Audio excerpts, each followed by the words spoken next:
இன்னைக்கு லெவலுக்கு இருக்கக்கூடிய சின்ன ஒரு புது நடிகராதால அவருடைய ஆம்பிஷன் பார்த்தீங்கன்னா சூப்பர் ஸ்டார் ஆகணுங்கிறத விட முதலமைச்சர் ஆயிடணும். காமராஜர் காலத்துக்கு முன்னால் இருந்த அரசியல்வாதிகளுக்குலாம் சித்தாந்தம் உண்டு. இந்த மிஷினரிகள் எவ்வளவு நாட்டுக்கு வளர்ச்சியை எவ்வளவு மட்டுப்படுத்தணுமோ அவ்வளவு மட்டுப்படுத்துகிற வேலைகளை கரெக்டாக செய்வாங்க. அவங்க ஜெயலலிதா மேடம் போன பிறகு பார்த்தீங்கன்னா மிஷினரிகளுடைய தன்னுடைய கோர முகத்தை எங்கே காட்டுச்சுன்னா ஸ்டெர்லைட் போராட்டத்தில் காட்டுச்சு. அவர் ஈஸிலி அப்ரோச்சபிளா தான் இருக்கிறாரு இல்லை தொழில்துறையில். ஆனால் யாருமே சந்திக்க முடியும் அவரை. ஏற்கனவே கமிஷன் கேட்குறீங்களா? ஸ்டெர்லைட் கமிஷனை கூட ஒரு விஷயமா எடுத்துக்க மாட்டேங்கிறான். என்ன நினைச்சதுன்னா நீ பரந்தூர் விமான நிலையமா போராட்டம், சர்வதேச கப்பல்கள் எல்லாம் அங்க வரும்போது அந்த இன்னும் மேம்படுங்கிறதுனாலையும் நிறைய முன்னேற்றம் கிடைக்கும். ஜெகத் கஸ்பர்ன்ற ஒரு பெரிய ஞானி சொன்னார்ல, அங்கிட்டு கண்டெய்னர்லாம் இறக்குறோம்னா அப்படியே கன்னியாகுமரி தண்ணிக்குள்ள அமுங்கிருமா. அது இயற்கையாக இருக்கக்கூடியது, இயற்கையாகவே இருந்துட்டு போட்டுப்பேன். இங்க இருந்து ஒரு ஆள் பேசிட்டு இருந்தாரு டிவியில உட்காந்துட்டு. ஆனா ஜெயலலிதாவும் கருணாநிதியும் இருக்கும்போது உள்ளால நுழைஞ்சு ஒன்றும் பண்ண முடியாது. அதில் விஜயகாந்த் வேற உள்ள வந்துட்டார். இல்ல கமல்ஹாசனமே கொண்டு வந்தது மிஷினரி தானே கொண்டு வந்துச்சு. கடைசியில் பார்த்தீங்கன்னா சீமானே ஒரு மிஷினரியோடைய பிராட்டப் தான். ஆனா சீமான் இந்துத்துவ ஆகிப்பிட்டார். அந்த நேரத்தில் விஜய் உண்மையிலே வரணும்னா அப்போ வந்திருக்கலாம். அப்போ உன் நோக்கம் பின்புலத்துல இருந்து அவங்க இறக்கி விடுறவங்க நீ இப்போ வர வேண்டாம், ஏன்னா நீ இப்போ உள்ள வந்தா திமுக தோத்து போயிடும்.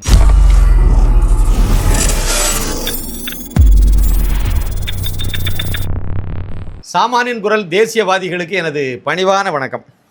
இன்னைக்கு நம்ம முரளிராம ஐயா வந்திருக்காங்க. அவங்கக்கிட்ட ஒரு சின்ன கலந்துரையாடல். வாங்க அவர்கிட்ட பேசுவோம். வணக்கம் ஐயா. வணக்கம் வணக்கம் வணக்கம். போகிறதுக்கு முன்னாடி ஒரு சின்ன வேண்டுகோள். மோடியின் தமிழகம் நான் எழுதி திரு அண்ணாமலை ஐபிஎஸ் அவர்களால் வெளியிடப்பட்ட புத்தகம். இது இதுவரைக்கும் 5000 காப்பிகள் இதுவரைக்கும் விற்று முடிஞ்சுது. கண்டிப்பாக இந்த வரக்கூடிய தேர்தலில் இது ஏதோ ஒரு வகையில் திரு அண்ணாமலை ஐபிஎஸ்க்கு கரத்தை வலுப்படுத்துறதுக்கு அவரை முதலமைச்சர் ஆக்கிறதுக்கு இது ஒரு சின்ன துளி அளவு பயன்படுங்கிறது என்னுடைய நம்பிக்கை. அவசியம் நீங்கள் இது வரைக்கும் வாங்காதவங்க கண்டிப்பாக வாங்கி படிக்கணும், வாங்கினவங்க நண்பர்களுக்கு வாங்கி கொடுக்கணுங்கிறது என்னுடைய ஒரு கோரிக்கை. ஒன்றும் இல்லை, எனக்கு உதவுறதை நினச்சி வாங்குங்க. வாங்கிட்டோம்ங்கிறதுனால ஒரு அத்தியாயத்தை படிங்க, புரிஞ்சுடுவீங்க. நான் சொல்கிற என்னுடைய உண்மைத்தன்மை என்னங்கிறத புரிஞ்சுடுவீங்க. மற்ற மாநிலங்களுக்கு கொரியர் செலவோடு சேர்த்து 450 ரூபா ஒரு புத்தகத்துக்கு. கட்டாயம் நீங்கள் வாங்குங்க. 1 2 5 வாங்கி நண்பர்களுக்கு கூட கொடுங்க. நம்பர் சொல்கிறேன், 9092345641 9092345641. இதுதான் வாட்ஸ்அப் நம்பர். வாட்ஸ்அப்பில் அட்ரஸ் அனுப்பிவிடுங்க. எத்தனை காப்பீஸுங்கிறத போட்டு விட்ருங்க. இதுதான் GPay number, PhonePe number. PhonePe அல்லது ஜிபேயில் பணத்தை அனுப்பிட்டு அதை ஸ்க்ரீன்ஷாட்டை வாட்ஸ்அப்பில் தூக்கி போட்டு விட்ருங்க. புக்கு உங்களுக்கு நாங்கள் அனுப்பி தந்துடுவோம். மிக்க நன்றி ஐயா. இப்போ நம்ம நேர விஷயத்துக்கு போயிடுவோம். நேற்றுக்கு நம்ம தமிழக வெட்டி கழகம்னு ஒரு கழகம் ஆரம்பிச்சிருக்காங்கல்ல. ட்விட்டர்லேயே ஒரு கட்சி ஆரம்பித்தார் பாருங்க, ஜோசப் விஜய். அவர் என்னெல்லாமோ பேசுகிறார். அதை விட அவருடைய கட்சியை சார்ந்த அவருடைய அடுத்த தலைவர்னு இப்போதைக்கு இருக்கக்கூடிய ஒரு வந்தேரி தலைவர் ஒருத்தர் இருக்கார்ல, லாட்ரி மார்ட்டினுடைய மருமகன் ஆதவ் அர்ஜுனா, அவர் வேற அண்ணாமலையை ஆட்டுக்குட்டி அது இதெல்லாம் பேசியிருக்காரு. இதை பற்றி நீங்கள் என்ன நினைக்கிறீங்க? அங்கேருந்தே நம்ம கதையை ஆரம்பிப்போம். இல்லை, சினிமா நடிகர்கள், ஹீரோக்கள் மோஸ்ட்லி ரிட்டையர்ட் ஆகும்போது அரசியலுக்கு என்னமோ முதலமைச்சர் ஆயிரணும்னு இன்றைக்கி லெவலுக்கு இருக்கக்கூடிய சின்ன ஒரு புது நடிகராதால அவருடைய ஆம்பிஷன் பார்த்திங்கன்னா சூப்பர் ஸ்டார் ஆகணுங்கிறத விட முதலமைச்சர் ஆயிடணும் அப்படிங்கிறது தான் எல்லோரும் நினச்சிக்கிட்டு இருக்காங்க. அதில் விதிவிலக்கில் அஜித் இதே மாதிரி உள்ளவங்களாம் நல்ல அவங்க டாப் ஸ்டாராக இருந்தால் கூட அமைதியாக அவங்க உண்டு வேலை உண்டுன்னு இருக்கிறவங்க இருக்கிறாங்க. காமராஜர் காலத்துக்கு முன்னால் இருந்த அரசியல்வாதிகளுக்கெல்லாம் சித்தாந்தம் உண்டு. இந்த பிரிட்டிஷ் மிஷினரிகளுடைய வலுக்கட்டாயமாக இவங்க அந்த சுதந்திர போராட்டத்தை மட்டப்படுத்துறதுக்காக திராவிடம்னு ஒரு புது சித்தாந்தத்தை உருவாக்கி விட்டு இந்த கதை, கவிதை, சினிமா இது மூலம் தான் இவங்க மக்களில் ரீச் பண்ணாங்களே ஒழிய அவங்களால ஒரு நாட்டுக்கு நல்ல விஷயம் இது இப்படி செஞ்சால் இது இவ்வளோ வரும் அப்படிங்கிறதுல மக்கள் இவ்வளோ தூரம் பயனடைவார்கள் அப்படிங்கிறத பற்றி சிந்திக்காதது தான் அது. இந்த மிஷினரிகள் எவ்வளோ நாட்டுக்கு வளர்ச்சியை எவ்வளோக்களவு மட்டுப்படுத்தணுமோ அவ்வளோக்களவு மட்டுப்படுத்துகிற வேலைகளை கரெக்டாக செய்வாங்க. இப்போ அதுக்கு எடுத்துக்காட்டாக பார்த்தீங்கன்னா ஜெயலலிதா மேடம் இருக்கிற வரைக்கும் பார்த்திங்கன்னா இவங்களுக்குலாம் தைரியம் இல்லை. அப்போலாம் விஜய்லாம் கட்சி ஆரம்பிக்க கனவுல கூட வந்திருக்க முடியாது. கனவுல கூட அப்படி அரசியல் கட்சி ஆரம்பிக்க தான் நினச்சி கூட பார்த்துருக்க முடியாது. அவங்க ஜெயலலிதா மேடம் போன பிறகு பார்த்திங்கன்னா மிஷினரிகளுடைய தன்னுடைய கோர முகத்தை எங்கே காட்டுச்சுன்னா ஸ்டெர்லைட்டு போராட்டத்தில் காட்டுச்சு. அது நாட்டோடைய வளர்ச்சியை கெடுக்கிறதுக்கு உள்ள விஷயந்தான். இன்றைக்கி பொருளாதாரத்தில் எவ்வளவோ இன்வெஸ்டர்ஸ் இன்றைக்கி டிஆர்பி ராஜா தொழில்துறை அமைச்சராக இருந்தால் கூட அவர் ஈஸிலி அப்ரோச்சபிளாக இருந்தால் கூட இங்கே இன்வெஸ்ட் பண்ணுறதுக்கு பயப்படுறான். அவர் ஈஸிலி அப்ரோச்சபிளாக தான் இருக்கிறாரு இல்லை தொழில்துறையில். ஆனால் யாருமே சந்திக்க முடியும் அவரை. இல்லை அந்த சார், அவங்க தொழில்துறை நிறைய சாராய ஆலைகள் நடத்திட்டு இருக்காங்க தெரியுமா? நீங்களும் நானும் சந்திக்கிறதுக்குலாம் அப்பாயின்மெண்ட் கொடுக்க மாட்டாங்க. இப்போ பெரும் தொழிலதிபர் வந்து இங்கே ஒரு இது செய்யணும்னு நினச்சாங்கன்னு வச்சுங்களேன், ம். அதுக்கு வந்து உடனே கொடுத்துட்றானுங்க. ஆனால் அவன் வர்றதுக்கு இஷ்டம் இல்லையே. அதான் நீ ஏற்கனவே கமிஷன் கேட்குறீங்களா? ஸ்டெர்லைட் கமிஷனை கூட ஒரு விஷயமா எடுத்துக்க மாட்டேங்கிறான். என்ன நினச்சிதானா, நீ நீ செஞ்சு விடுவ, அடுத்த வருஷம் நீ எதிர்கட்சி ஆனதும் டொபாலில் வந்து நின்றுக்கிட்டு முதல்ல அதை மூடு கேன்சர் வந்து போச்சுன்னு சொல்லிட்டு இல்ல, நீங்க ஒழிச்சுக்கிட்டு எதிர்கட்சிகள்லாம் போக வேண்டாம். இப்பவே 9,000 கோடி அளவுக்கு உள்ள இது முதலீடுகள் வந்து தமிழ்நாட்டுக்கு வரக்கூடியது நிறைய ஆந்திராவுக்கு போயிட்டு, சந்திரபாபு நாயுடு எடுத்துட்டு போயிட்டாரு. தெலுங்கானாவுக்கு போனது, கர்நாடகத்துக்கு போனது, தமிழ்நாட்டுக்கு போனது. தமிழ்நாட்டில் மட்டும் 7,000 கோடின்னு சொல்றாங்க.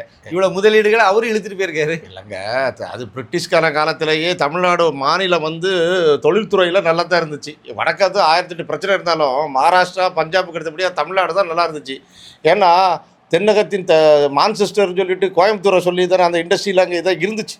அதுக்கப்புறம் காமராஜர் வந்து கொண்டாந்தது பிஹெச்எல், பிஇஎல், இன்னும் என்எல்சி, இதெல்லாம் வந்து எவ்வளவோ ஜிடிபி கொடுக்கக்கூடிய ஒரு பெரிய பெரிய நிறுவனங்கள். அதுக்கப்புறம் வந்து பார்த்திங்கன்னா இன்றைக்கி அந்த ஸ்டெர்லைட்டை உடச்சி தள்ளானுங்களா, இப்போ பாருங்க எந்த ஒரு நிறுவனமும் வர முடியாத அளவுக்கு 8 வழிச்சாலையாக போராட்டம், பரந்தூர் விமான நிலையமாக போராட்டம். இப்போ கன்னியாகுமரி பக்கத்தில் அந்த விழிஞ்சம் ஏதோ ஒரு துறைமுகம் ஆரம்பிக்கதாக இருந்துச்சுல, நம்மளுடைய தமிழ்நாட்டில் வந்து ஒரு கண்டெய்னர் துறைமுகம் ஆரம்பிக்கதாக இருந்துச்சு. அந்த துறைமுகம், அதாவது அந்த துறைமுகம் வந்து என்ன அப்படின்னா ஒரு பெரிய ஒரு சரக்கு பெட்டகம், ஒரு சர்வதேச அளவில் அந்த இது இந்திய பெருங்கடலுக்கு வரக்கூடிய கப்பல் எல்லாம் வந்து எரிபொருள் நிரப்புறதுக்கு ஒரு வசதியாகவும் அதை வந்து குளச்சல்ல ஆரம்பிக்கலாம்னு சொல்லி முடிவு பண்ணாங்க. உடனே குளச்சல்ல ஆரம்பிக்க உடனே ஐயையோ எங்களுக்கு அந்த மீன் பிடிக்க போகிறதெல்லாம் போச்சுன்னு சொல்லிட்டு ஒரு பெரிய போராட்டத்தை நடத்தி முட்டை விடுறது கெட்டு போவோன்ட்டானுங்க. திருப்பி உடனே என்ன பண்ணாங்க, அதை வந்து இணையத்துக்கு கொண்டு போகலான்னாங்க. அதான் குளச்சல் தான் இணையம். சரி, அங்கேருந்து வேண்டாங்க, இந்த அகசிபுரம் பக்கத்தில் நம்ம கொண்டு போவோம், உங்களுக்கு பிரச்சனை இல்லாத ஏரியாலாம் நாங்கள் அந்த பக்கமாக போகிறோம். அது எப்படி கடலுக்குள்ளெல்லாம் 1/2 கிலோமீட்டர் உள்ளே போய் தான் அந்த துறைமுகமே, கரைக்கே வரமாட்டாங்க. அதாவது கப்பல் கரைக்கே வர வேண்டிய அவசியமே கிடையாது. கடலுக்கு ஆழ்கடலில் தான் நிற்க போகுது. 1/2 கிலோமீட்டர் உள்ளால தான் போகிறாங்க. அங்கேருந்து இறக்குறாங்க. அதுக்கு நிறைய ரயில்வே ட்ராக் மூலமாக மேற்கு வங்காளம் வரைக்கும் லிங்க் பண்ணுறாங்க. அப்படியே இதுதான் கான்செப்டாக இருந்துச்சு. இங்கேருந்து ஒரு கப்பலில் மேற்கு வங்காளத்துக்கு கடல் வழியாக போகிறதுக்கும், கன்னியாகுமரியிலேருந்து இந்த இந்த சரக்கு பெட்டகம் மூலமாக அந்த இது ரயில்வே வழியில் போகிறதும் ரொம்ப ஈஸிங்கிறதுனால, ரொம்ப பொருளாதாரம் மிச்சங்கிறதுனாலையும், சர்வதேச கப்பல்களெல்லாம் அங்கே வரும்போது அந்த இன்னும் மேம்படுங்கிறதுனாலையும் நிறைய முன்னேற்றம் கிடைக்கும். இந்த கன்னியாகுமரி மாவட்டத்தில் வேலை வாய்ப்பு இல்லாமல் கிடைக்கும். நிறைய லாரிகள் ஓடிட்டே இருக்கும். இங்கே வேலை பார்க்குறதுக்கு நிறைய நேரடியாகவும் மறைமுகமாகவும் நிறைய வாய்ப்பு இருந்துச்சு. மொத்தத்தையும் மண்ணை வாரி போட்டு விட்டாங்க. இல்லை, ஜெகத் கஸ்பர்ன்ற ஒரு பெரிய ஞானி சொன்னார்ல, அங்கிட்டு கண்டெய்னர்லாம் இறக்குறோம்னா அப்படியே கன்னியாகுமரி தண்ணிக்குள்ள அமுங்கிருமா, வடக்க தூக்கிடுமா. இது என்ன இருக்கிறாது கான்செப்ட் சொல்லி அங்கே உள்ள மக்களெல்லாம் ஃபுல்லாக அங்கே ஒரு இண்டஸ்ட்ரி வரவிடாத பண்ணி, இன்னைக்கு பார்த்தீங்கன்னா கன்னியாகுமரி மாவட்டத்தில் நீங்கள் எந்த தொழிற்சாலை இருக்குன்னு சொல்லுங்க. அப்போ தொழிற்சாலை இருக்காது. இல்லை சார், அது மட்டும் இல்லை, அங்கே ஒரு ஏரோப்ளைன் விமான நிலையத்தை கொண்டு வரதுக்கு கடுமையாக முயற்சி பண்ணார் அன்றைய அமைச்சராக இருந்த பொன் ராதாகிருஷ்ணன். கடுமையாக முயற்சி பண்ணார். கன்னியாகுமரி பக்கத்தில் இயற்கை ஆர்வலர்களெல்லாம் எங்கே கிடந்தான்னு தெரியாது, எல்லாரும் வந்துட்டான். அது இயற்கையாக இருக்கக்கூடியது இயற்கையாகவே இருந்துட்டு போட்டுப்பேன். இங்கேருந்து ஒரு ஆள் பேசிட்டு இருந்தார் டிவியில் உட்காந்துட்டு. இந்த தராசு சியாம்னி ஒருத்தர் இருக்கார் பார்த்தீங்களா, நான் அந்த மாவட்டத்துக்காரன், எனக்கு தெரியும் அங்கே உள்ள வலி என்ன வேதனை என்னன்ட்டு. கன்னியாகுமரி மாவட்டத்துலலாம் நிறைய பேர் வெளிநாட்டில் வேலை பார்த்துட்டு இருக்காங்க. நிறைய பேர் இருக்காங்க. அதாவது நம்ம லெஸ்லியாவுக்கு கிராமம் இருக்க அந்த அழகப்பபுரம், அந்த அழகப்பபுரம் கிராமத்துலலாம் 90% வெளிநாட்டில் வேலை பார்க்குறாங்க. நல்ல உயர்ந்த இடத்துலையும் இருக்காங்க. பெரும்பாலும் அரபு நாடுகள். இப்போ அரபு நாடுல இருந்து டெய்லி, அதாவது நீங்கள் எந்த விமானம் வந்தாலும் கன்னியாகுமரி ஒரு விமான நிலையம் வச்சு அதுக்கு வந்து வெளிநாட்டிலேருந்து விமானங்கள் வருது அப்படின்னா தினசரி அங்கே அந்த கன்னியாகுமரிக்கு வரக்கூடியவங்க வந்துகிட்டே இருப்பாங்க, உள்ளூர்காரனே. அப்புறம் கன்னியாகுமரி ஒரு பெரிய சுற்றுலா மையம், புனித தலம். எவ்வளோ பேர் வந்துட்டு இருக்காங்க கன்னியாகுமரி, எவ்வளோ ஈஸியாக இருந்திருக்கும். அவ்வளோத்தையும் கெடுத்து நாசம் பண்ணி விட்டு, அது மிஷினரி விளங்க விடாதுங்கிறதுக்கு உள்ள எடுத்துக்காட்டை நான் சொல்றேன். ஏன்னா அது கன்னியாகுமரி மாவட்டமே டோட்டலாக பார்த்தீங்கன்னா மிஷினரி உள்ள கட்டுப்பாட்டில் உள்ள மாவட்டம். அங்கே வந்து ஒரு போட்டில் வந்து ஒரு போட்மேன் வந்து மீன் பிடிச்சிட்டு வந்தால் அதில் வந்து இத்தனை சதவீதம் மாதா கோயிலுக்கு கொடுத்தா தான் நீங்கள் அங்கே உள்ள வெளியே விற்க முடியும். அதுக்கப்புறம் இவர் ஏழை விடுவார். அது இல்லை, இதே மிஷினரியோடைய இதுதான் கோர முகம்தான் ஒரு அழகான முகத்தை கொண்டாந்து உள்ள வலியை புகுத்திருக்காங்க. இது இயேசு சபைன்னு சொல்லி அவங்க மாமா இருக்கார்ல, செந்தூர பாண்டியன்னு ஒரு படம் எடுத்தாருக்க. எடுத்து அங்கேருந்து லயலகலாச்சி ஆட்டையை போட்டுட்டு வந்து டோட்டலாகவே அதை மாரிதாஸ் வந்து டோட்டலாக எல்லா இடத்துலையுமே போட்டு வெட்ட வெளிச்சமாக்குறாரு இல்லைங்களா. இப்போது நம்ம அரசியலுக்கு வந்த சினிமா நடிகர்கள் அப்படின்னு பார்த்திங்கன்னா, ஜெயலலிதா காலத்திலேயே வந்த விஜயகாந்த் மனப்பூர்வமாக வந்தார். அவர் சொன்ன ஒவ்வொரு வார்த்தைகளும் தன்னோட உள்ளத்தில் வந்து சொன்ன வார்த்தை. ஐயா சாப்பிட்டுப்பாங்க ஐயா, வீட்டுக்கு போகிறப்ப நீங்கள் எல்லோரும் பார்த்து போன ஐயா, அவருடைய முகத்திலே தெரியும். அதே மாதிரி இயல்பாக பேசக்கூடியவர். இப்போ நீங்கள் ஒரு இன்டர்வியூ கேட்டிங்கன்னா அதனால தான் காரி துப்புனாரு நிருபர்களை பார்த்து. இல்லையா, அவரை போய் கேட்காத உனக்கு துப்பு இல்லை, இங்கே வந்து நின்று கேட்குறேன்னு. சட்டசபையில் அப்படி கேட்க போதான் இடக்கு மடக்கா கல்வி போனோம், நாக்கை துருத்திக்கிட்டு அடிச்சு போய் அப்படிங்கிற மாதிரி வந்தார். அவர் உண்மையில் இருந்தது, அவர் மனசிலான அவர் வந்து மக்களுக்கு செய்யணும்னு வந்த ஒரு நடிகர். ஆனால் இது வந்து வரிய புகுத்தப்பட்ட இல்லை, புகுத்தப்பட்டது நீங்கள் சொல்ல கரெக்டு. அதில் இன்னொரு விஷயத்தையும் ஒரு ஆங்கிளில் நான் யோசிக்கும் போது எனக்கு தோணுது, இவருக்கு வந்து ஒரு அரசியல் கட்சி ஆரம்பிக்கணும் வரணுங்கிறதெல்லாம் அவருக்கு பின்புலத்திலேருந்து இயக்குறதுனால அவருக்கு முன்னாடியே வந்து அரசியலுக்கு வரணுங்கிறது வந்து ஜெயலலிதா இருக்கும்போதே அவருக்கு அந்த எண்ணம்லாம் வந்துட்டு, அவருக்கு பின்னாடி இருந்த பின்புலமாக இருந்த நீங்கள் சொன்ன அந்த கிறிஸ்தவ மிஷினரி கும்பல்களெல்லாம் அதுக்கு ஆயத்தப்படுத்தினாங்க. ஆனால் ஜெயலலிதாவும் கருணாநிதியும் இருக்கும்போது உள்ளால் நுழைஞ்சு ஒன்றும் பண்ண முடியாது. அதில் விஜயகாந்த் வேறு உள்ளே வந்துட்டார். உள்ளே வந்து அவர் ஆதிக்கமும் செலுத்திட்டார். அப்போ அந்த இடத்துல வந்தால் இனிமேல் வந்து ஒன்றும் வியாபாரம் ஆகாதுங்கிற மாதிரி இருந்துச்சு. அதுவும் வந்து தலைவா படம் வரும்போது வந்து ஒரு பெரிய நெருக்கடி இவங்களுக்கு கொடுத்து விட்டாங்க ஜெயலலிதா. அவங்க தான் முதலமைச்சர். அப்புறம் ஒரு வீடியோலாம் போட்டு மன்றாடிட்டு இருந்தார். இதுதான் ஒரிஜினல் நிலவரம். இப்போ என்னுடைய கேள்வி என்ன தெரியுமா, அவர் ஜெயலலிதா இருக்கும்போது ஏன் வரல, இல்லை கருணாநிதி இருக்கும்போது ஏன் வரலன்னு கிடையாது. 2021 சட்டமன்ற தேர்தலில் எடப்பாடி தான் 4 வருஷம் முதலமைச்சராக இருந்தார். எடப்பாடியே ஒரு கிள்ளுகிறையாக தான் மதித்தாங்க. எல்லா நடிகர்களும் வந்து விமர்சனம் பண்ணிட்டு கிடந்துச்சு. எல்லா போராட்டத்துக்கும் ஆதரவு பண்ணி கொடுத்துட்டு இருந்தாங்க. இவர் 2021 ஒரு நல்ல ஒரு வாய்ப்பு தானே. இந்த பக்கம் வந்து எடப்பாடி பழனிசாமி மக்கள் பார்த்தாச்சு, அந்த பக்கம் ஸ்டாலின் அவரையும் நல்லா தெரியும். அந்த நேரத்தில் இவர் வந்திருக்க வேண்டியது தானே. கமலஹாசன் ஒருத்தர் வந்தார். ஆனால் இவரும் வந்திருக்க வேண்டியது தானே. அந்த இடத்துல ஏன் வரல? இல்லை, கமலஹாசனுமே கொண்டு வந்தது மிஷினரி தானே கொண்டு வந்துச்சு. ஸோ அட் எ டயத்தில் 2 பிளேயர் ஒரு உரையில் ஒரு கத்தி தானே இருக்கணும் அப்படிங்கிறதுல. கடைசியில் பார்த்தீங்கன்னா சீமானே ஒரு மிஷினரியோடைய பிராட்டப் தான். ஆனால் சீமான் வந்து இந்துத்துவம் ஆகிப்பிட்டார். அதுதான் இப்போ அவர்களுக்கு பிடிக்க மாட்டேங்குது. இப்போ க்ளீனாக அவர் இந்துத்துவ சைடு போகிறதுனால இப்போ மிஷினரி வந்து தன்னுடைய ஸ்டாண்ட் பை சப்ஸ்டியூட் அவுட்டில் இறக்கி விட்டுருக்கு. சப்ஸ்டியூட்டை பார்த்தீங்கன்னா ஏற்கனவே அவங்க அப்பா எஸ்.ஜே. சந்திரசேகர், ஆல்பர்ட் சந்திரசேகர், அவர் வந்து ஏற்கனவே கட்சி ஆரம்பிக்க சொல்லி இவர்கிட்ட வந்து எல்லாத்தையும் இது பண்ணி எல்லா டேட்டாவும் ரெடி பண்ணிட்டார். அவருடைய ஆஃபீஸில் முதற்கொண்டு நன்ஸ் தான் அவர் பண்ணுவாங்க, அந்த மாதிரி உள்ளதெல்லாம் ரெடி பண்ணிட்டார். இவருக்கு பயம். உடனே அப்பா கூட பேச மாட்டார். வீட்டை பிரிச்சுட்டு தனியாக போய் இவர் பாட்டு ஓஎம்ஆர் ஓடி போயிட்டார். பனையூரில் போய் உட்காந்துக்கிட்டார். இப்போ பார்த்தீங்கன்னா கரெக்டாக அன்றைக்கி சீமான் அவங்க கட்சியில் சார்ந்த ஒரு 2-3 பேர் வீட்டில் வந்து என்ஐஏ ரெய்டு வந்ததுன்னோ ஐயோ இன்றைக்கே இந்த கட்சி மூடிடுவாங்களோன்னு பயந்து போய் அன்றைக்கி 10 மணிக்கு கட்சி ஆரம்பிச்சிட்டானுங்க. ஆரம்பித்ததுக்கு அப்புறம் நாங்கள் இந்த தேர்தலில் நிற்க மாட்டோம், நாங்கள் சட்டமன்ற தேர்தலில் தான் வருவோம் இப்படின்னு 1008 பில்டப் பண்ணிக்கிட்டு இருந்தாங்க. இல்லை, இதில் எனக்கு வந்து கருத்து என்னென்னா, 2021 வந்து கமலஹாசன் களம் இறக்கப்பட்டது வந்து கொஞ்சம் அந்த அதாவது வந்து இந்துத்துவா இந்த மாதிரிப்பட்டது, அதாவது பிஜேபி அதிமுக கூட்டணி அந்த எலெக்ஷனில் அவங்க சந்தித்தது. இந்த கூட்டணியிலிருந்து வெளியே வரும் இல்லை புதிய வாக்காளர்கள் புதுசாக ஒருத்தன் வந்தால் நல்லா இருக்குமே நினைக்கிறவங்க அந்த ஓட்டெல்லாம் ராவிட்டு போகிறதுக்கு களத்தி தனியாக கொண்டு போகிறதுக்கு வந்து இறக்கப்பட்ட வெளியே வரக்கூடிய ஓட்டுகளோ திமுகவுக்கு எதிரான ஓட்டுகளை சிதறடிக்கிறதுக்கு இந்த மிஷினரிகளோட இறக்கப்பட்ட ஆயுதம் கமலஹாசன் வந்து இறக்கி விட்டாங்க. அந்த நேரத்தில் விஜய் வந்து உண்மையிலே வரணும்னா அப்போ வந்திருக்கலாம். அப்போ நோக்கம் வந்து பின்புலத்தில் இருந்து அவங்க இறக்கி விடுறவங்க நீ இப்போ வர வேண்டாம், ஏன்னா நீ இப்போ உள்ள வந்தால் திமுக தோற்று போயிடும். முக்கியமான விஷயம் அதுதான். நீ வந்தால் கண்டிப்பாக நீ உனக்கு ஒரு நல்ல ஒரு இது இருக்குது, ரசிகர்கள் பட்டாளம் இருக்குது. அவங்கெல்லாம் சேர்ந்து அடிக்கும்போது ஒரு பக்கம் கமலஹாசன் புஷ்வானமாகி போயிடுவார், அப்புறம் வந்து திமுக தோற்று போயிடும். அந்த கான்செப்டில் வந்து நீ வந்து வெளியே இருந்துக்க, இப்போ உள்ளே வர வேண்டாம். கரெக்டாக கருப்பு சிவப்பு பெயிண்ட் போட்ட சைக்கிளில் வந்து திமுகவுக்கு பிரச்சாரம் பண்ணாரா விஜய்? அழகாக பண்ணி விஜய் ரசிகர்களை வந்து பெரும்பாலானவங்களை ஓட்டு போட வச்சாரா, எல்லாம் பண்ணினார். இப்போ ஏன் அரசியலுக்கு வந்தார்? இப்போ ஏன் கட்சி ஆரம்பித்தார்? இப்போ 1 வருஷத்துக்கு முன்னாடி ஏன் ஆரம்பித்தார்? கமல் தான் நீங்கள் உங்களுக்கு நடு மையத்தில் நின்றவர் தான் இப்போ ஒரு சைடாக ஓடி போயிட்டாரு. டீம் கேட்டு போய் மெரிச்சு அவரை கொண்டு போய் கமலஹாசனை கொண்டு போய் அண்ணா அறிவாலயத்தில் அடக்க வச்சாச்சு, அங்கே கொண்டு சேர்த்தாச்சா. அப்போ வந்து அவள் ஒன்று ஆக்கிடுறாங்க. இப்போ என்ன பிரச்சனைன்னா திமுகவுக்கு எதிரான ஓட்டு அண்ணாமலை இல்லைன்னா அதிமுக எல்லாம் சேர்ந்து ஒரு கூட்டணி வைக்கிறாங்களே, இந்த கூட்டணிக்கு போகக்கூடிய ஓட்டை பிரித்து விடணும். அதுக்கு ஒரு ஆள் தேவை. அதுக்கு கண்டிப்பாக இவங்க எதிர்பார்த்தது வந்து எடப்பாடி தனியாக நிற்பார், அண்ணாமலை தலைமையில் ஒரு கூட்டணி இருக்கும், இங்கே நாம் தமிழர் மிச்சம் இருப்பார், இவர் விஜய் வந்து ஒரு இதை பண்ணிடலாம். கடைசியில் நாம் தமிழர் கூட ஒரு கூட்டணி டைப் பண்ணிக்கலாம் எலெக்ஷன் நேரத்தில். அதனால அந்த கூட்டணிங்கிறத லைட்டை பஞ்சு பண்ணிவிடுவாங்க, ஆரம்பத்துலேருந்தே பண்ணிட்டு இருக்காரு. இதை இப்படி ஒரு பிளானில் வந்தாங்க. எதிர்பாராத திருப்பமாக மோடி அமித்ஷாவை போய் எடப்பாடி பழனிசாமி சந்திச்சு அதிமுக பாஜக கூட்டணியை கொஞ்சம் உறுதிங்கிற மாதிரி சூழ்நிலை வந்தோடனே இப்போ இவங்களுக்கு இல்லை, அவருடைய கட்சி ஆரம்பிக்கும் போது அவருடைய சித்தாந்தங்களை பாருங்களேன். திமுகவோட அவ்வளோ சித்தாந்தம் இருக்கும். அதை தான். ஆனால் தமிழ் தேசியத்தும் இங்கே தான் டாப்பில் உள்ள சேர்த்துக்கிட்டார். பெரியாரும் பிடிக்கும், எங்களுக்கு இவரும் பிடிக்குங்கிற மாதிரி. பிறகு அகில இந்திய லெவலில் உள்ள தலைவர்களையும் 2-3 பேரை மென்ஷன் பண்ணிக்கிட்டாரு. அம்பேத்கரை வச்சுக்கிட்டாரு, அவ்வளோ வேற யாரை வச்சுக்கிட்டாரு சொல்லுங்க. அதாவது அம்பேத்கரை வச்சுக்கிட்டா ஒன்றும் கிடையாது சார், தாழ்த்தப்பட்டவர்கள் போடுவாங்கன்னு அதுதான் பாயிண்ட். அம்பேத்கரை வச்சா எஸ்சி ஓட்டு வந்துடும், காமராஜரை வச்சா நாடார் ஓட்டு வந்துடும். அப்புறம் வந்து கடலூர் அஞ்சலி அம்மாவை வந்து அவங்கள கடலூர் அஞ்சலி அம்மான்னு கூட இந்த ஆட்கள் சொல்ல மாட்டேங்கிறாங்க. கடலூர் அவங்க ஒரு மிகப்பெரிய ஒரு சுதந்திர போராட்ட வீராங்கனை. அந்த அம்மாவை அதில் அடையாளம் படுத்த மாட்டாங்க. பாருங்கள், அடுத்து பாருங்கள், அதை வந்து வன்னியர் ஓட்டெல்லாம் வந்துடும்.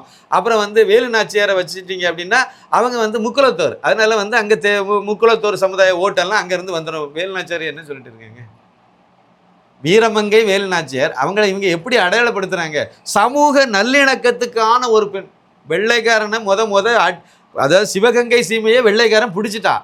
அந்த வெள்ளைக்காரன்ட்ட சண்டை போட்டு போர் செய்து அவனை துரத்தி அடித்து சிவகங்கை சீமையை சுதந்திரத்துக்கு முன்னாடியே மீட்னது அந்த அம்மா. எவ்வளோ பெரிய, அதாவது ஜான்சி ராணிக்கு முன்னோடி.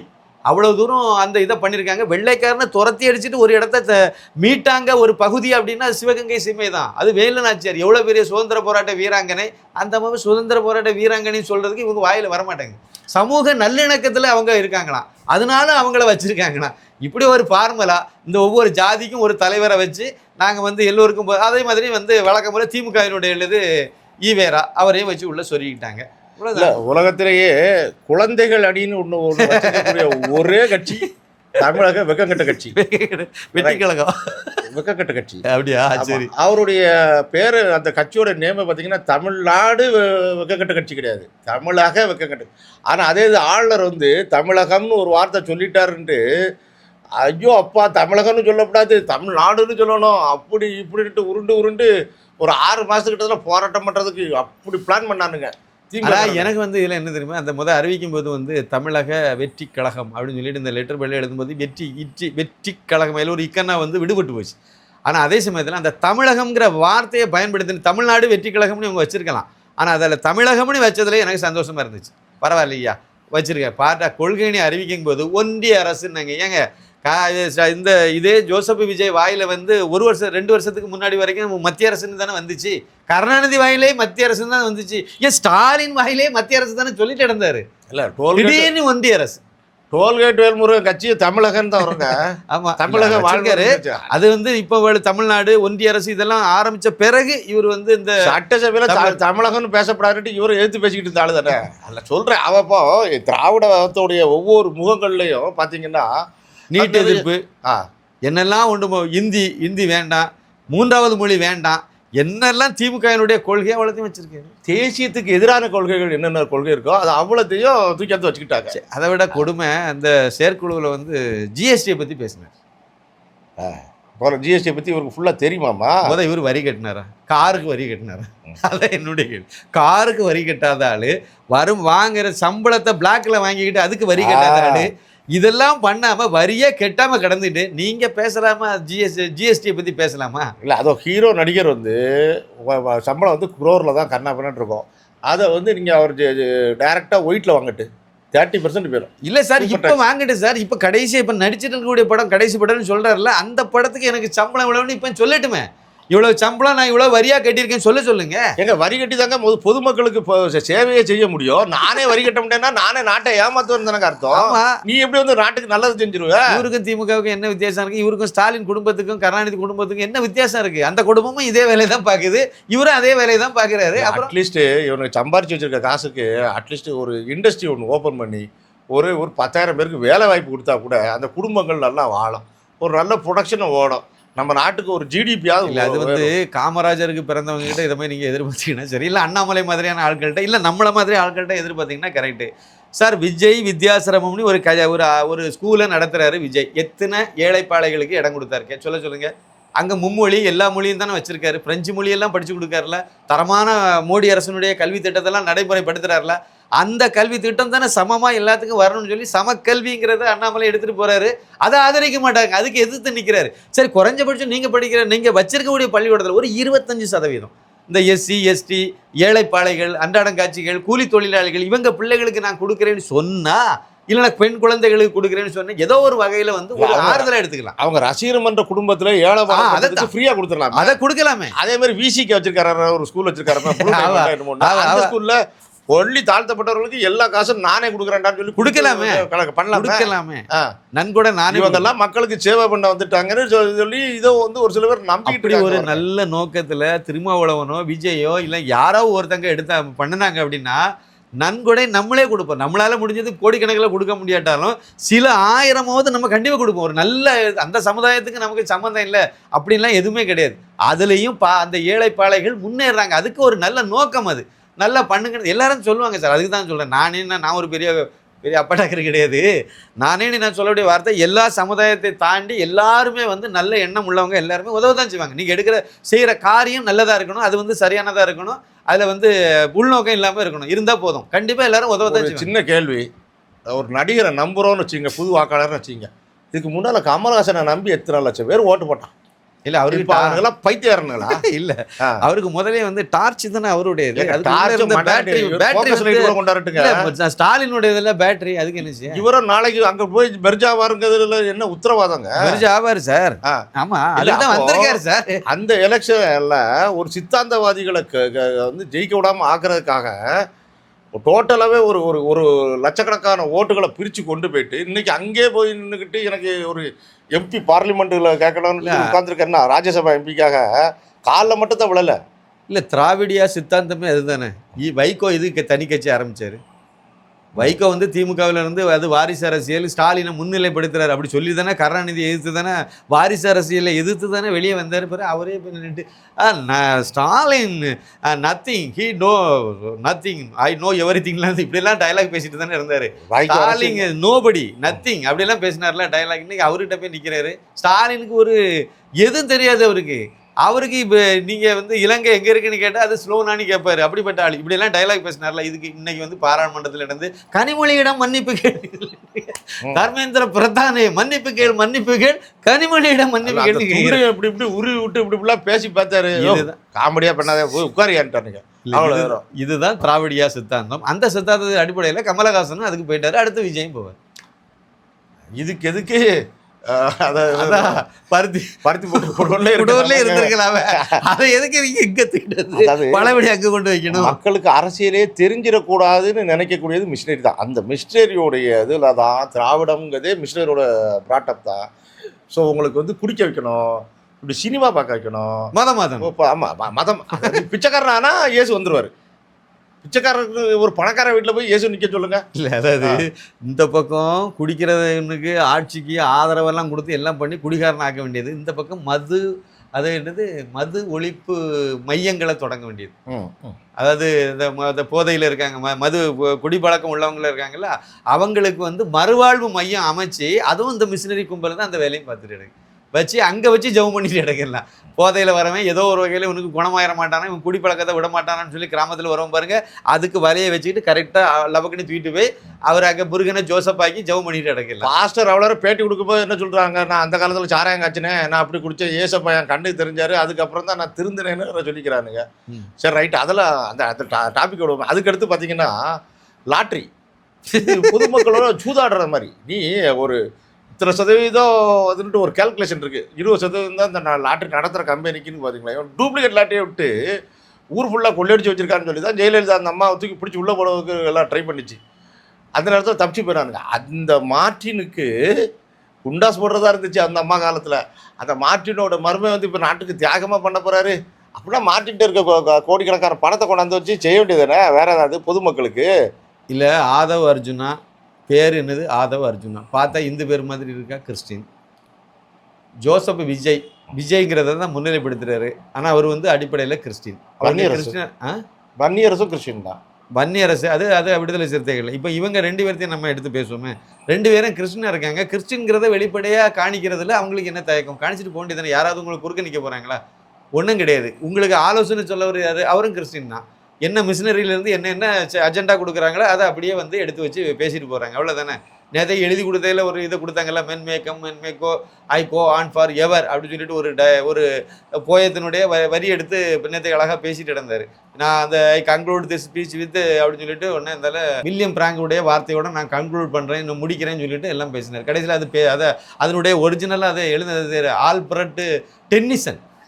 அவருடைய போயத்திலிருந்து உள்ள வார்த்தை இது. எழுதி கொடுத்தவனும் சரியாக எழுதி கொடுக்கல, அதை வாசிக்கிற, அதாவது விஜய் வந்து நடிகர் தான், இப்பவும் நடிகராகத்தான் இருக்கிறாருங்கிறது இந்த ஒன்றே போதும். இந்த டயலாக் எல்லாம் நல்லா கண்ணாடிக்கு முன்னாடி நின்று வீட்டில் ஒரு வாரமாக ரிஹர்சல் பண்ணிக்கிட்டு இங்கே வந்து முன்னாடி பேப்பரையும் வச்சுக்கிட்டு அதை பார்த்து பார்த்து பேசும்போதே உங்களால் சரியாக பேச முடியல. இவ்வளவுதான். இது எப்படி வந்து மக்களுக்கு பயனுள்ளதா இதயத்திலிருந்து நீ சொன்னீங்க பார்த்தீங்களா, விஜயகாந்துக்கு இருந்துச்சு. அந்த மனிதருக்கு வந்து அந்த இதயம் அப்படிப்பட்ட இரக்க சிந்தனை உள்ள இதயமா இருந்துச்சு. அவர் பெருசா படிக்கட்டாலும், இவரும் ஒன்றும் பெருசா படிச்செல்லாம் ஒன்றும் கோட்டை கட்டலை, இதுதான் பெருசா படிக்கட்டாலும் அந்த மனிதருக்கு வந்து அந்த இதயம் அப்படி இருந்துச்சு. உள் மனசு என்ன சொல்லிச்சோ அதுதான் செய்தார். அதனால அவர் வந்து நல்லதே நினைச்சாரு, நல்லதே காமராஜர் மாதிரி, எம்ஜிஆர் மாதிரி அவங்க மனசுல என்ன இருந்து அதை பேசினாங்க, அதை சொன்னாங்க, இன்னொருதையும் எழுதி கொடுத்து அதெல்லாம் அவங்க எல்லாம் செய்யல. ஆனா விஜய் அப்படி இல்லை. ஜோசப் விஜய் முழுக்க முழுக்க பின்புலத்திலிருந்து இயக்குறவங்க என்ன சொல்றாங்களோ நம்மகிட்ட புகுத்தப்பட்டிருக்கிறாரு. அதே விஜயோடைய வரவை வந்து நான் உண்மையிலே வெல்கம் பண்றேன். ஏன்னா இதனால இந்த தேசியவாதிகள் சைட்ல இருந்து 1% ஓட்டு கூட அந்த பக்கம் திரும்பாது. நீங்க பாத்தீங்கன்னா மோஸ்ட்லி காங்கிரஸ் தான் அடையும். ஏன்னா இந்த கிறிஸ்டின்காரங்களுக்கெல்லாம் அந்த சோனியா காந்தி கிறிஸ்டின்னு சொல்லிக்கிட்டு காங்கிரஸுக்கு போட்டு குத்துறது. இப்போ அவங்க 2 பேரும் திமுக அவங்கள கூட்டணியில் இருக்கிறனால திமுகவுக்கே போட்டு குத்திக்கிட்டு இருந்தாங்க. சரி, இப்போ விஜய் வந்ததுனால விஜய் பக்கம் பிரிச்சுக்கிடுவோம். இப்போ எனக்கு அடுத்த ஒரு கேள்வி, முக்கியமான கேள்வி, அந்த பாயிண்டில் நீங்கள் வந்துட்டீங்க, அதனால் அதே பேசலாம் நம்ம. அதை பற்றி என்ன அப்படின்னா, விஜய் வந்து களத்தில் இறக்குனது எதுக்கு அப்படின்னா திமுகவுக்கு எதிரான ஓட்டை பிரிக்கிறதுக்கு தான் களத்தில் இறக்குனாங்க. ஆனால் இப்போ வந்து திமுகவுக்கு எதிரான ஓட்டு இப்போ ஒன்று சேரக்கூடிய இதில் வழியை பார்த்து அது போயிட்டு இருக்கு. அதில் அமித்ஷா பெரிய அவர் சாணக்கியர் கரெக்டாக அதை காய நகர்த்தி கரெக்டாக நெருக்கி கொண்டு போயிட்டு இருக்காங்க. இப்போ ஆல்மோஸ்ட் அந்த பக்கம் அந்த ஓட்டு ஒருங்கிணைகிறது வந்து உறுதியாயிட்டு இருக்கு. இப்போ நான் என்னுடைய கேள்வி என்னென்னா, விஜய்க்கு வந்து எவ்வளோ சதவீதம் ஓட்டு கிடைக்கும் தனியாக நின்னார்னா? 8% 10% இருக்கலாம், கிடைக்கலாம். சரி, 8% 10% இல்லை 10% பண்ணி வச்சுக்குவோம், ஒன்றும் தப்பு கிடையாது. அவங்க என்னத்தையும் சொல்லிட்டு போகிறாங்க, நம்ம பேசுவோம். 10% ஓட்டு வந்து ஜோசப் விஜய் கிடைக்குது 2026 சட்டமன்ற தேர்தலில் அப்படின்னா, அந்த 10% ஓட்டு போடுறாங்கல்ல, அதில் கொஞ்சம் பேர் புது வாக்காளராக இருப்பாங்க. 1% கூட வச்சிடுங்க. அந்த 10%ல் 1%, அது வந்து அவருடைய ஓட்டு வாங்குற ஓட்டில் 100, அது 10% கணக்கில் வரும். அதாவது 10க்கு 1 அப்படின்னா 100க்கு அது 10, அந்த பெர்சன்டேஜில் அது வரும் மொத்தத்தில். அது அவ்வளவு பெர்சன்டேஜ் 1% வருமா இல்லை 1/2% அளவுக்கு வருமானு தெரியல. 1ன்னு கூட வச்சுடுங்க சார். பாக்கி 9% இருக்குல்ல, விஜய்க்கு 10% ஓட்டு மொத்தத்தில் கிடைக்குது. அதில் 1% புதிய வாக்காளர், அவங்கள விட்டுருங்க. பாக்கி 9% வாக்காளர் ஓட்டு வந்து அவருக்கு கிடைக்குது. அந்த வாக்காளர் எங்கே இதுக்கு போன எலெக்ஷன்லேயே எங்கே ஓட்டு போட்டிருப்பாங்கன்னு நினைக்கிறீங்க? விசிக, காங்கிரஸ், திமுக, சீமன், மொத்தத்தில் வந்து திமுக கூட்டணிக்கு அந்த ஓட்டு வந்து இதுக்கு முன்னாடி பதிவு பண்ணிருப்பாங்க. கொஞ்சம் பேர் வந்து நாம் தமிழருக்கு ஓட்டு போட்டுப்பாங்க. கரெக்டு தானே? இல்லை மாற்றுக்கிறதே கிடையாது. கண்டிப்பாக அதிமுகவுக்கு ஓட்டு போட்டிருக்க மாட்டாங்க, கண்டிப்பாக வந்து அண்ணாமலைக்கு ஓட்டு போட்டிருக்க மாட்டாங்க. அதானே? அந்த ஓட்டு அங்கே போட்டவங்க தான் இப்போ இவங்க கிட்ட வருவாங்க. அண்ணாமலைக்கு ஓட்டு போட்ட யாருமே திருப்பி அங்கே விஜய் ரசிகராக இருந்தால் கூட, எனக்கு தெரிஞ்சனால நிறைய ரசிகர்கள் இருக்காங்க, எங்கள் வீட்லேயும் இருக்காங்க. அவங்க வந்து விஜயனுடைய படத்தை ரசித்தாங்க, அவ்வளோதான். நானும் விஜய் படம்லாம் நல்லா பார்ப்பேன் சார். அதனால் வந்து விஜய் ரசிகராக இருக்கக்கூடியவங்க எல்லாருமே அவருக்கு ஓட்டு போடுவாங்கிறது கிடையாது, முதல் பாயிண்ட்.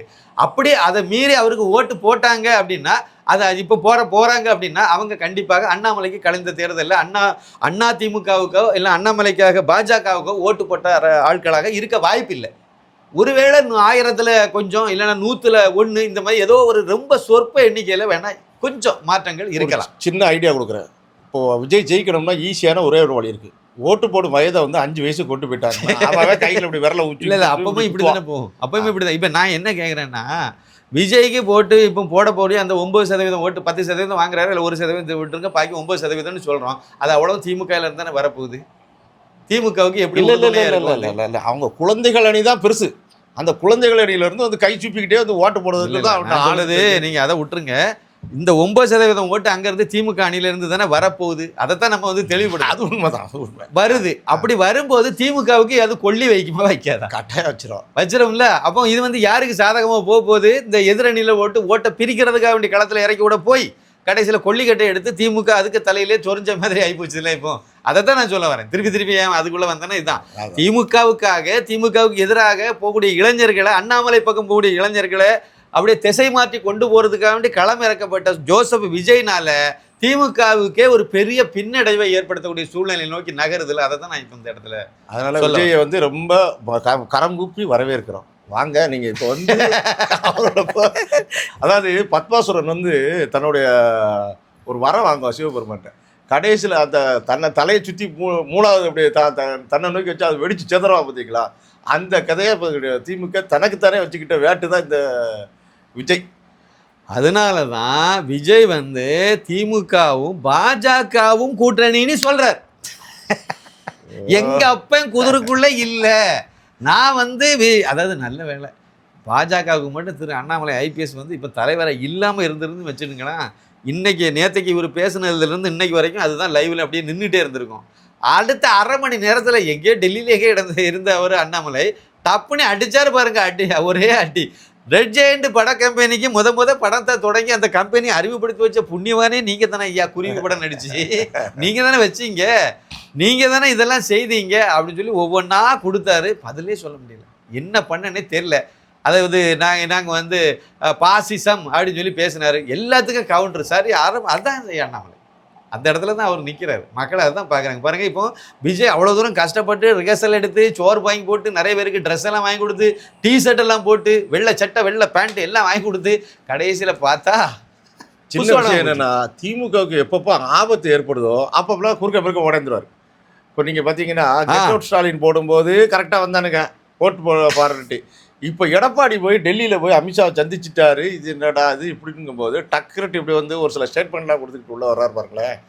ஆக மொத்தத்தில் இங்கே உண்மையான போட்டி, அரசியல் போட்டி நடந்துக்கிட்டு இருக்கிறது இவர் குறுக்க விளையாடிக்கிட்டு நான் ஒருத்தர் இருக்கேன்டான்னு காட்டுறேன். இல்லை டிவிகே வர்சஸ் டிமுக இல்லை. தமிழக அரசியல் களம் எப்படி இருக்கு?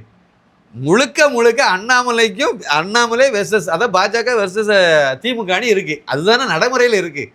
சட்டசபையில் எடப்பாடி பழனிசாமி தான் எதிர்க்கட்சி தலைவர், அதில் மாற்று கருத்து கிடையாது. அவங்க சட்டசபை எதிர்க்கட்சி தலைவர், அவங்க இருக்காங்க, இல்லைன்னு இல்லை. எம்எல்ஏலாம் 60க்கு மேலே 62 எம்எல்ஏ அவருக்கு ஆதரவாக இருக்காங்க.